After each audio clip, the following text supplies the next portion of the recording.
travel back 43,000 years in the past. The wind cuts through ancient forests. Herds of reindeer and bison cross open plains. Firelight flickers inside limestone shelters where small bands of Neanderthals cook, craft, and endure the relentless Ice Age chill. Their days are carved by instinct, their nights lit by embers and silence. They watch the skies. They know the land, and somewhere, in this vast and quiet world, one of them leaves a mark no one was meant to find. In this cold and unforgiving landscape, survival means adaptation. But for one Neanderthal, life means more than endurance. Holding a small granite pebble, its surface smooth, speckled, and oddly shaped, he sees something that transcends utility. A shape, a suggestion, a resemblance. The stone resembles a face, shallow hollows for eyes, a groove for a mouth, and between them a blank space where a nose might be. He dips his finger into red ochre, a pigment ground from nearby mineral deposits. With a gentle, deliberate motion, he presses the colored fingertip to the center of the stone.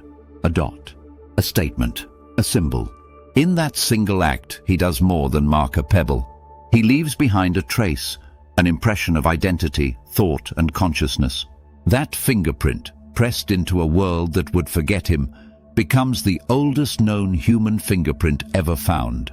A silent testament not only to presence, but to perception. Now leap forward across the millennia.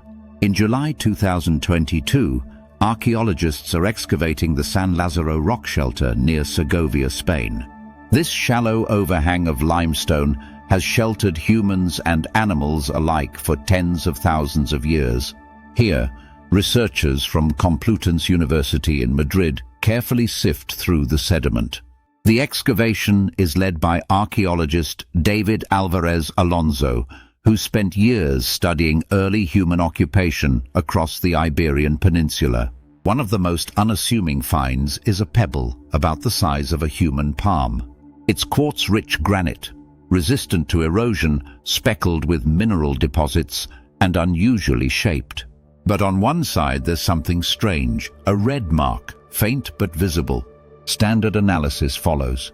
The team applies multispectral imaging, using ultraviolet, infrared, and visible light to capture what the eye alone cannot. Slowly, an unmistakable shape appears, a fingerprint, complete, individual, human. Forensic analysts step in. The print's ridge spacing, curvature, and friction pattern are all studied in detail. It matches what would be expected from an adult, most likely male. And based on the depth of the archaeological layer and the absence of modern human remains in the same strata, the conclusion becomes hard to deny. This was a Neanderthal. Importantly, this discovery was formally published on May 5, 2025, in the Journal of Archaeological and Anthropological Sciences, a peer-reviewed confirmation that this is the oldest known fingerprint made by a human ancestor, and likely the most direct physical impression we have of a Neanderthal's touch. And then comes the revelation. The mark isn't random. It's not accidental.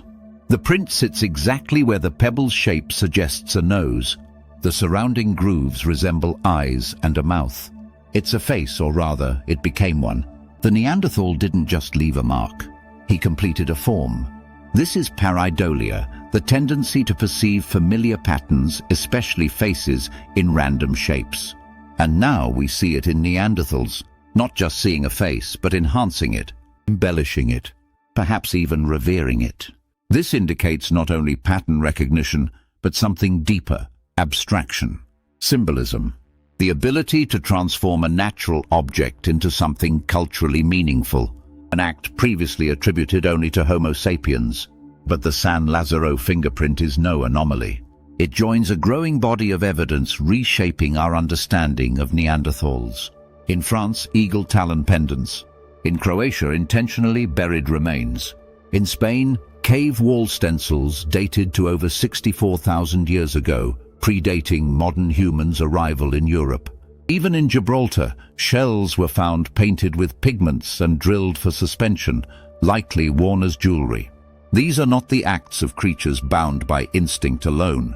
These are the actions of minds capable of assigning meaning, aesthetics, and value.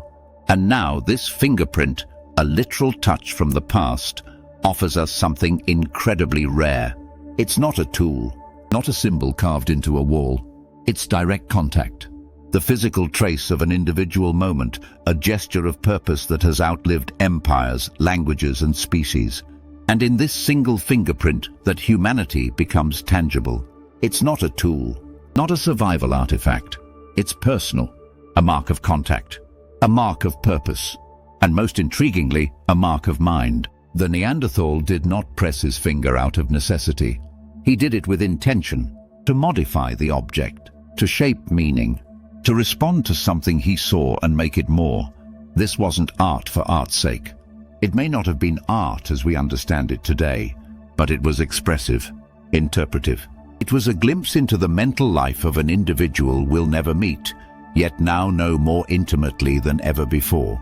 This fingerprint widens the bridge between Neanderthals and Homo sapiens. It challenges the belief that symbolic thought was our evolutionary trump card.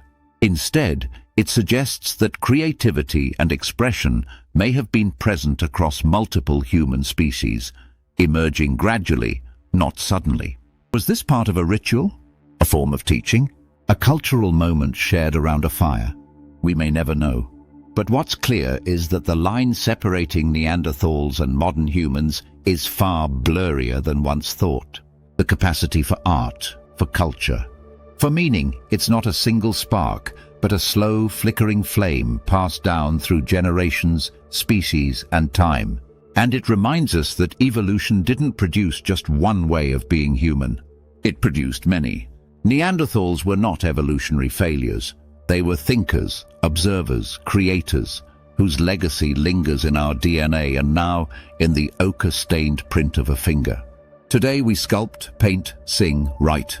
We create to understand and to be understood.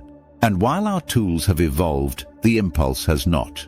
The Neanderthal at San Lazzaro may have had no language as we know it, but he had the instinct to see and to shape, to turn stone into story.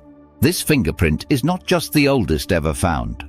It's a message from a forgotten artist, one who lived, saw, and left something behind, not by accident, but by design. And now, 43 millennia later, we finally notice it. If you're moved by these ancient traces, these stories pressed into earth and pigment, subscribe to our channel. Every week, we explore new discoveries that illuminate where we came from and who we really are. Because the past isn't buried, it's etched into the stones we walk over. It's stained in red ochre. It's curled into the whorls of a fingerprint, 43,000 years old, and still telling its story.